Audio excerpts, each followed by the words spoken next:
Let's start the show with Afghanistan, where the spate of bad headlines has not ended since the Taliban took over Kabul last year. The end of the last week was more of the same. Islamic State targeted Karte Parwan Gurdwara in Kabul on 18th June. And this once again rigged up the issue of security for minorities under the Taliban regime. 2 people, including a Sikh, were killed and several injured in the terror attack. Take a look. A peaceful morning of prayers at a Sikh temple in Kabul soon turned into this. 2 Islamic State terrorists targeted Karte Parwan Gurdwara with grenades on 18th June morning, trapping several worshippers inside. Outside the Gurdwara, a car laden with explosives was detonated. One visitor along with a guard stationed outside the Gurdwara was killed in the attack, while some Taliban members were also injured. A witness from the local Sikh community said there were around 30 people in the Gurdwara when the attack took place. Hours later, while taking responsibility for the attack, Islamic State claimed that their suicide bombers carried out the explosion. In a statement posted online, Islamic State said the attack targeted Hindus and Sikhs and their apostates who protected them. While the minority Sikh community is heartbroken by the successive attacks on them, Taliban officials say things could have been much worse as Islamic State's main terror operation was foiled. ما صبح وقتی 6:15 بود میرفتیم سنوکار 6:15 بود که یک انفجار قوی شد. بعد از انفجار فایر شروع شد و جنگ بود دوام داشت. باز نیروهای امنیتی خود رساندن فایر بعد از که نیروهای امنیتی رساندن داخل دو انفجار بسیار قوی شد. بعد از انفجار یا جنگ دوام داشت فعلا پیش آمده بودن. جنگ کمی پیشون درازی در امسال آمده بودن. یک انفجار قوی دین میشد. بعد از نیروهای امنیتی زیادترشان آمدن ساحه را تحت کنترل خود کردن. باز کسی نزدیک فعلا نمیبون که کسی چیز را ببینه یا دیگه فعلا مگر کدام انفجارها را که ما دیدیم انفجارهای بسیار قوی بود. اول انفجارش موتربم بود تا که ما اون شنیدیم 4 طرف گپ میزدن گفت اول انفجارش موتربم بود. باز جزئیاتش دیگه بار ما را نزدیک نمیبون.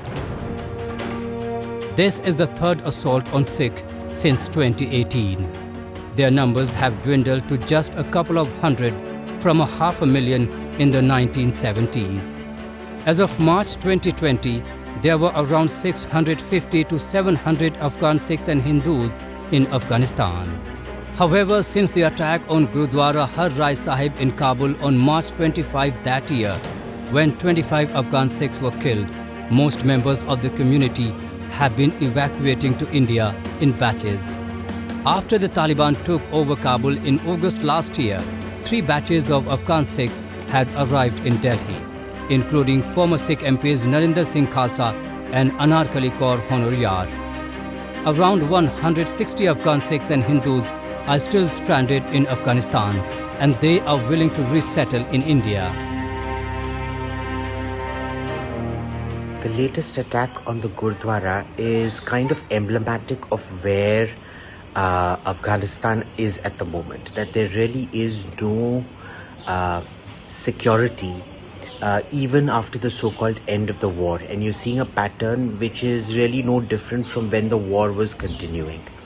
And obviously, as always, as during the war as well, it specifically targets minorities. Now, does that mean anything has actually changed? Well, the answer is yes. The answer is that what is happening, we're seeing now, is that the Haqqani network is slowly turning against Pakistan. Who orders these attacks? Pakistan. They don't happen without Pakistan's blessings. Who's in power? The Haqqani network, who's Pakistan's best friend. So, in this particular case, what we need to understand is that Pakistan and the Haqqani network are growing apart, and that is something which is definitely worth watching. The war-torn country has witnessed a series of terror attacks staged by the Islamic State group in the last few weeks.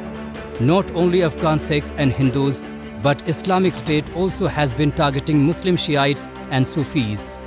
The Taliban say they have secured the country since taking power in August, and largely eliminated the Islamic State's local offshoot. But international officials say the risk of a resurgence in terrorism remains. On one hand, Afghanistan faces an endless threat of terrorism.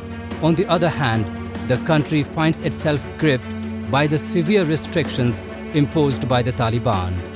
People in Afghanistan had dreamed of peace and an end to conflicts to improve their situation, but not at the cost of losing the last 20 years of achievements. It seems that the forever war in Afghanistan is nowhere near its end.